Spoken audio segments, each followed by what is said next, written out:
So tell us one of the questions, one of those questions that you were mentioning, that one of the pressing needs. What's something that really tickles your fancy, Yeah, if I can use an Australian word? that's a good question. It's a good question.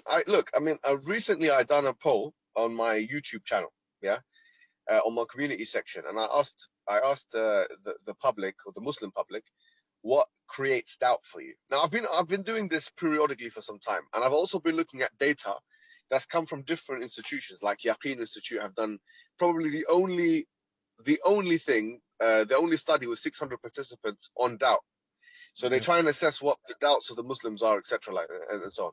One thing keeps coming up in terms of what causes Muslims to doubt their religion, and that is moral arguments against Islam. This is probably the number one thing. And by the way, it's not specific to Islam.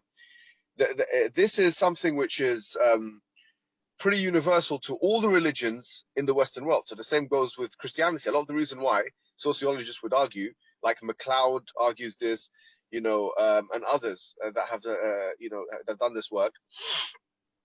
Marino, there's a guy called Stefan Marino that's done this work. A lot of them, they argue the reason why there's been a trajectory to irreligiosity in the last 40 to 50 years. Woodhead says the same thing, by the way, Linda Woodhead. They all say in the UK context, the reason why is because of political philosophy. So things like liberalism and feminism and so on, especially in the critical years of 1958 to 1972. So you can say the 60s, referred to as the long 60s, this time period here. So when there was a proliferation of ideologies of the West, like feminism and liberalism, which were very much different to what were seen as substitutes in many ways to the moral traditions of religion. What happened was that primary socialization, meaning socialization in the household, families, would stop teaching their Christianity as a form of religion. As a result of that, children would be growing up as agnostic or agnosts.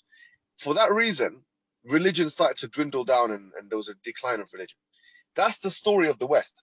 Now, that story of the West can very much be the story of the Muslim community in the West.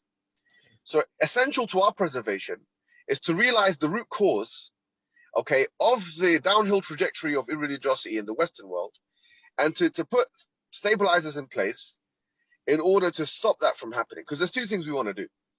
As Muslims in the West, we want to maintain our religious identity, yes, but we also want to bring people into Islam, or we want to invite people to Islam. So we have two objectives, you could say, if you would like to call it, a preservation objective, a retention objective, retaining the Muslim community as they are, and the other aspect of it is to enlarge, the enlargement objective, or you could call it the outreach objective. These are two objectives that we're trying to do, and for me, success would look like a high level of retention in terms of the Muslim community, and a high level of people embracing Islam. That's success for me. Obviously, just from a numbers perspective. For that to happen, though, we need to know what the root causes of people leaving Islam are, and people not wanting to come into Islam are.